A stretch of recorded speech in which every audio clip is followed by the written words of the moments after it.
तो आज हम एक इक्वेशन डिराइव करेंगे a बराबर एप्सिलॉन CL। इस इक्वेशन को हम लोग कहते हैं combined equation of Beer's and Lambert's law. ठीक है, combined equation of Beer's and Lambert's law. ये जो इक्वेशन है वो हमारा आता है यूवी विजिबल स्पेक्ट्रोस्कोपी में। यूवी विजिबल स्पेक्ट्रोस्कोपी क्या होता है कि हम लोग यूवी विजिबल स्पेक्ट्रोस्कोपी के थ्रू किसी भी सैंपल का एनालिसिस करते हैं, पता करते हैं कि वो सैंपल है क्या, किस चीज़ का सैंपल है, उस सैंपल में क्या क्या प्रेजेंट है, उस चीज़ का पता करते हैं। ठीक है, पता करने के लिए हम लोग इंस्ट्रूमेंट यूज करते हैं जिसको बोलते हैं यूवी विजिबल स्पेक्ट्रोफोटोमीटर। ठीक है, या यूवी विजिबल स्पेक्ट्रोमीटर भी बोलते हैं कभी कभी। ठीक है, तो इसमें हमारे दो लॉ आते हैं, एक होता है बीयर्स लॉ, एक होता है लैम्बर्ट्स लॉ। ठीक है, बीयर्स लॉ लैम्बर्ट्स लॉ दोनों को हम लोग देखेंगे, दोनों का इक्वेशन डिराइव करेंगे। दोनों का इक्वेशन डिराइव करने के बाद दोनों की इक्वेशन को कंबाइन करेंगे। कंबाइन करने के बाद a बराबर एप्सिलॉन CL का फाइनल एक्सप्रेशन हम लोग डिराइव करेंगे। ठीक है, तो पहले देख लेते हैं यहाँ पे a क्या है, एप्सिलॉन क्या है, c क्या है, l क्या है। तो ये यूवी विजिबल स्पेक्ट्रोस्कोपी करने के लिए हम लोग क्या करते हैं कि सैंपल में, ठीक है, जो हमारा सैंपल जिसको एनालाइज करना है उसको क्यूवेट में लेते हैं। ठीक है, ठीक, क्यूवेट में लेते हैं। ठीक है, क्यूवेट में लेते हैं, जो सॉल्यूशन होता है वो हमारा डाइल्यूट होना चाहिए। ठीक है, तो मान लेते हैं कि उसका कंसंट्रेशन जो है वो C है।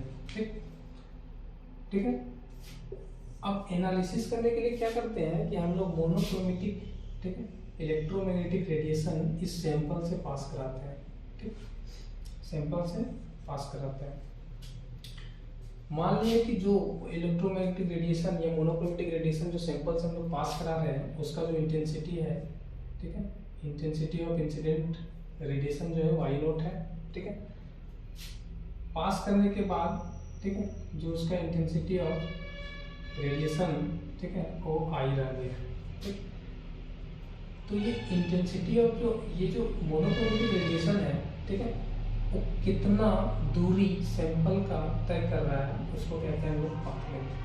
ठीक, तो यहाँ से यहाँ तक, ये जो यहाँ से यहाँ तक का दूरी, ठीक है,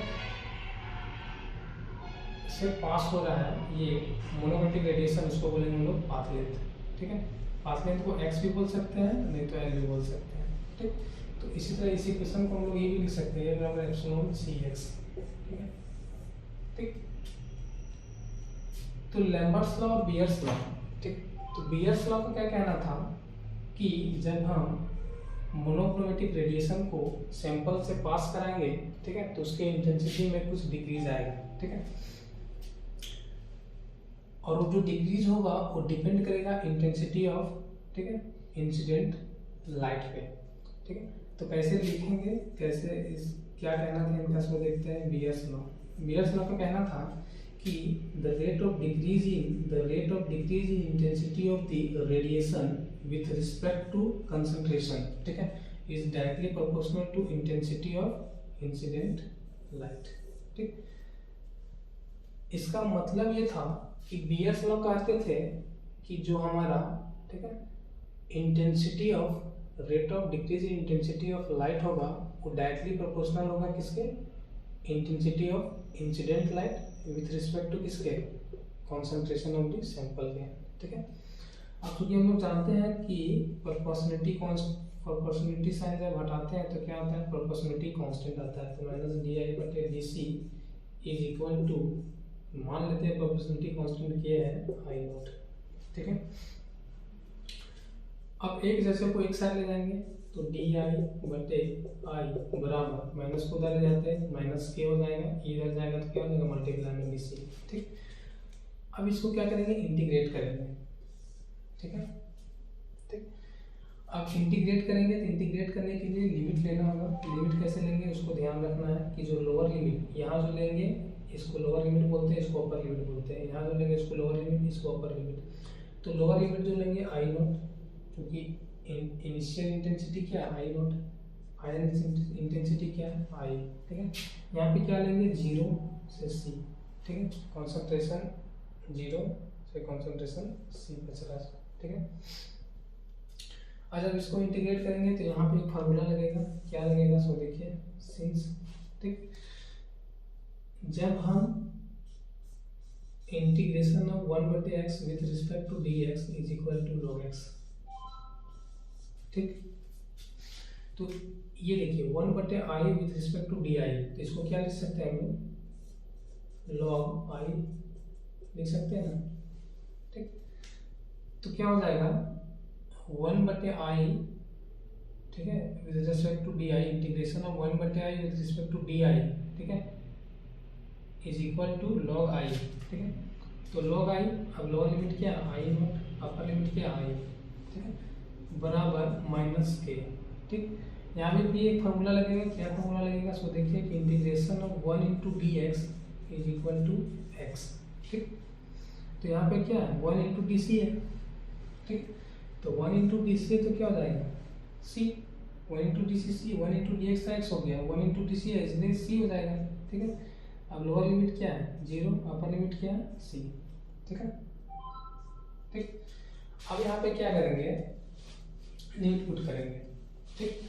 लिमिट पुट करेंगे, तो लिमिट पुट करेंगे कैसे पुट करेंगे, तो सबसे पहले अपर लिमिट पुट करेंगे, अपर लिमिट क्या है आई, ठीक है, फिर माइनस का साइन देंगे, फिर लोअर लिमिट पुट करेंगे, ठीक है, ये कर दिए, ठीक, बराबर, ठीक। उसके बाद माइनस के है, माइनस के लिखेंगे, ठीक है। उसके बाद अपर लिमिट पुट किए, माइनस दिए, फिर लोअर लिमिट पुट किया, ठीक। अब यहाँ पे क्या हो जाएगा, यहाँ पे भी एक फार्मूला लगेगा, क्या लगेगा कि log i minus log i not is equal to log i बटे i नॉट, ठीक है। तो जब इसको तोड़ के लिखेंगे तो log i minus log i not लिख सकते हैं, ठीक है, log i minus log i not बराबर माइनस a c, ठीक है, माइनस 0, ठीक है। तो यहाँ पे क्या हो जाएगा log i बटे i not according to this formula बराबर माइनस के सी, ठीक। और log को जब हम लोग उधर ले जाते हैं तो i बटा i not equal to e to the power minus K C हो जाता है। यहाँ पे कौन फॉर्मूला लगे कि जब log x बराबर y हो तो इस x को लिखने के लिए लिखेंगे तो ये e to the power y हो जाएगा, ठीक। ये फॉर्मूला लगा,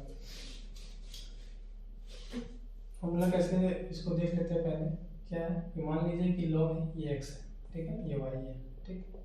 तो x को जब लिखे i बटा i नॉट, ठीक है, तो e टू दी पावर इधर जितना है वो हो जाएगा, ठीक, पावर। तो अब i बराबर क्या लिख सकते हैं, ये i नॉट इधर जाएगा क्या हो जाएगा मल्टीप्लाई में e to the power minus K C, इसको इक्वेशन नंबर 1 मान लेते हैं, ठीक है। अब एक और लॉ आता है लेम्बर्ट्स लॉ, ठीक है। लेम्बर्ट्स लॉ का क्या कहना था कि देखिए बीयर्स लॉ क्या कह रहा था कि जो ये जो बोल रहा था कि the rate of decrease in intensity of the electromagnetic radiation with respect to concentration is directly proportional to I not, ठीक है। तो इनका कहना था कि हमारा जो एब्जॉर्प्शन, ये जो एब्जॉर्प्शन है वो सिर्फ कॉन्सेंट्रेशन पे डिपेंड करेगा, ठीक है। लेकिन लेम्बर्ट्स लॉ बोल रहे थे कि कॉन्सेंट्रेशन पे डिपेंड तो करेगा ही, लेकिन उसके साथ साथ पाथ लेंथ पे भी डिपेंड करेगा कि लाइट कितना पाथ, ठीक है, ट्रैवल करने के बाद पास हो रहा है, ठीक। तो इनका कहना था कि the rate of decrease in intensity of जो लाइट होगा विथ रिस्पेक्ट टू dx, ठीक है, इज डायरेक्टली प्रोपोर्शनल होगा intensity of the incident light, ठीक। कैसे पढ़ेंगे कि the rate of decrease in intensity of light with respect to, ठीक है, path length is directly proportional to the intensity of incident light, ठीक है। अब क्या करेंगे, प्रोपोर्शनलिटी साइन हटेगा तो कांस्टेंट आएगा, तो यहाँ भी मान लेते हैं कांस्टेंट है के, एक जैसे को एक साथ ले जाएंगे डी आई बटे आई बराबर, ठीक है, माइनस इधर चला जाएगा के इंटू डी एक्स। यहाँ पे फिर क्या करेंगे, इंटीग्रेट करेंगे, लिमिट क्या होगा सेम होगा आई बराबर आई, ठीक। हमको कह रहे हैं कि यहाँ आई नोट लिखे, आई यहाँ आई कर दिए, तो आई इसलिए कि कैलकुलेशन में आसानी होगा, ठीक है, क्योंकि यहाँ आई नोट लिमिट ले रहे हैं, यहाँ भी आई नोट रखेंगे तो कन्फ्यूजन हो सकती है, इसलिए यहाँ भी इसी तरह की है, देखिए यहाँ पे भी आई नोट को आई लिखे कैलकुलेशन को आसान करने के लिए। तो यहाँ पे जो लिमिट लेंगे वो लिमिट सेम रहेगा, वहाँ पे 0 to c लिए, यहाँ x है इसलिए 0 to x लेंगे, ठीक है। अब यहाँ पे सेम फार्मूला लगेगा ये वाला, ठीक है, 1/x integration of 1/x with respect to dx is equal to log x, ठीक है। तो यहाँ पे क्या हो जाएगा log, ठीक है, i not I is equal to minus K, ठीक है, X 0 to D X. Formula same लग रहा है, ठीक है। 1 इंटू डी एक्स का इंटीग्रेशन क्या था, एक्स था, तो 1 इंटू डी एक्स का इंटीग्रेशन क्या है, यहाँ पे एक्स हो जाएगा। अब क्या करेंगे, लिमिट पुट करेंगे। तो लिमिट पुट करने के लिए क्या करेंगे, lower limit upper limit put करेंगे पहले, उसके बाद लोअर लिमिट, दोनों को माइनस कर देंगे, बराबर माइनस के अपर लिमिट पुट करेंगे, फिर लोअर लिमिट, दोनों को माइनस कर देंगे। अब log I minus log I not, इसको इस तरह लिख सकते हैं और इसको फाइनली किस तरह लिख सकते हैं, ठीक है। तो लॉग आई बटे आई नॉट बराबर माइनस के एक्स, ठीक है। अब सिमिलरली क्या करेंगे कि जब आई बटे आई नॉट, जब आई बटे आई नॉट को इधर रखेंगे, लॉग को उधर ले जाएंगे, तो ई टू दी पावर इधर जितना रहेगा वो पावर में हो जाएगा, ठीक है, पावर में हो जाएगा माइनस के एक्स, ये हो गया, ठीक है। अब यहाँ पे देखिए आई बराबर लिखेंगे तो आई नॉट क्या है, इधर डिवाइड में, इधर चल जाएगा तो क्या हो जाएगा, मल्टीप्लाई में। तो मल्टीप्लाई में होगा तो क्या लिख सकते हैं, आई बराबर I not E to the power minus K X, ठीक है, ये हो गया इक्वेशन 2, ठीक। अब देखिए ये फाइनल इक्वेशन था किसका, फाइनल इक्वेशन था बियर्स लॉ का, आई बराबर I not E to the power minus K C. ये फाइनल इक्वेशन लैम्बर्ट्स लॉ का, आई बराबर I not E to the power minus K X, ठीक है। तो अब क्या करेंगे, दोनों equation from 1 and equation from 2, ठीक है, वी गेट, ठीक।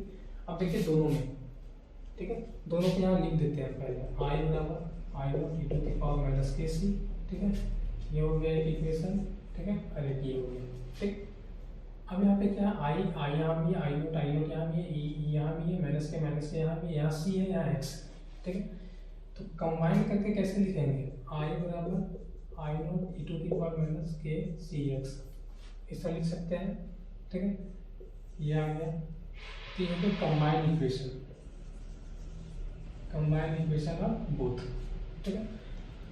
अब हमको लाना क्या है equation, A is equal to epsilon C L लाना है, ठीक है। अब कंबाइन इक्वेशन कैसे लिखें, तो कुछ नहीं किए, माइनस के था, माइनस के कर दिए, यहाँ सी यहाँ एक्स, दोनों को मल्टीप्लाई करके लिख दिए, combine equation of Beer's and Lambert's law, ठीक है। अब हमको लाना क्या है, ये इक्वेशन ए बराबर एप्सिलॉन सी एल, ये लाना है। तो अब क्या करेंगे, फर्दर सॉल्व करेंगे, क्या करेंगे, दोनों तरफ लॉग लेंगे, क्या करेंगे, taking log on both side, ठीक, taking log on both side. तो जब दोनों तरफ लॉग लेंगे तो लॉग आई बराबर log I not E to the power minus K C x, ये लिख सकते हैं, ठीक है। अब यहाँ पे भी एक फार्मूला लगेगा, फार्मूला क्या है देख लेते हैं कि जब लॉग के फंक्शन में कोई दो मल्टीप्लाई में हो तो उसको लिख सकते हैं log X plus log Y. देखिए लॉग एक्स इंटू वाई, इसको लिख सकते हैं log X plus log Y, ठीक है। तो यहाँ पे देखिए, यहाँ पे दोनों मल्टीप्लाई में है, ठीक, इसको लिख सकते हैं हम लोग प्लस में, log I plus log E to the power minus K C X, ठीक है। अब क्या है यहाँ पे, लॉग आई बराबर लॉग आई, यहाँ पे भी एक फार्मूला लगेगा, फार्मूला क्या है कि जब log N to the power M होता है ना, तो एम लॉग एन हो जाता है, ठीक है। मतलब कि जो पावर में रहेगा वो यहाँ आ जाएगा, ठीक। तो यहाँ पावर में क्या है, माइनस के सी एक्स इसके आगे आ जाएगा, तो जिसके आगे जब आएगा तो माइनस प्लस क्या हो जाएगा, माइनस, तो minus K C x into log ई, ठीक। अब यहाँ भी एक फॉर्मूला आता है कि log E with base C का वैल्यू 1 होता है, या कुछ नहीं मतलब ये है, ठीक है। तो log E with base C का वैल्यू कितना होता है, 1 होता है, ठीक। तो इसके जगह 1 आ जाएगा, तो लॉग आई बराबर लॉग आई नॉट, ठीक है, आई not minus K C x into 1, ठीक है। अब फाइनल इक्वेशन क्या है, log I not minus K C x. अब देखिए यहाँ पे क्या करेंगे, एक जैसे को एक साइड ले जाएंगे तो होगा क्या कि ये माइनस में है, इसको इस साइड ले आते हैं, क्या हो जाएगा के सी एक्स प्लस में बराबर ये साइड इसी साइड रखते हैं लॉग आई नॉट, अब ये साइड था इसको इस साइड ले आते हैं लॉग आई, ठीक। अब क्या करेंगे के सी एक्स बराबर, अब देखिए यहाँ पे एक फॉर्मूला आ गया, यहाँ पे log I minus log I not बराबर लॉग आई बटे आई नॉट लिख सकते हैं, देख सकते हैं ना, log I बटे I नॉट, ये नहीं है, log I बटे I नॉट। तो इसको क्या करेंगे, log I बटे I नॉट फॉर्मूला लगा के ये होगा कि जब दो लॉग जब माइनस में हो तो जो इनका वेरिएबल रहता है वो डिवाइड में लिखाता है, ठीक है। तो log I बटे I, ठीक। तो फाइनल लिख सकते हैं log I नॉट बटे I इज इक्वल टू के सी एक्स, ठीक है, ठीक। और इसी log I नॉट I को हम लोग बोलते हैं एब्जॉर्बेंस, ठीक है। एब्जॉर्बेंस इज इक्वल टू के सी एक्स, ठीक। तो ये जो इक्वेशन था मेरा ए, ठीक है, सिमिलर आ गया ए। इस प्रोपोर्शनलिटी कांस्टेंट को हम लोग एप्सिलॉन कहते हैं, तो इसको फिर फर्दर हम मॉडिफाई करके लिखेंगे एप्सिलॉन सी एक्स, ठीक है। अब लेकिन यहाँ एल है, यहाँ एक्स है, अरे भाई तो यहाँ पे हम लोग लेंथ क्या लिए थे, एक्स लिए थे, इसलिए एक्स आया, एल लेंगे तो एल आएगा, ठीक है। तो एप्सिलॉन बराबर ए बराबर एप्सिलॉन सी एक्स, ठीक है। अब क्या हो गया कि सारे इक्वेशन को ये जितना आया log I नॉट बटा I, ठीक है, इसी एब्जॉर्प्शन बराबर एप्सिलॉन सी एक्स, तो इसको हम लोग एक इक्वेशन डायरेक्ट लिख सकते हैं। क्या लिख सकते हैं इसको, देखिए कि एब्जॉर्प्शन बराबर log I नॉट बटे I बराबर एप्सिलॉन सी एक्स, ठीक है। ये हो गया कंबाइंड इक्वेशन ऑफ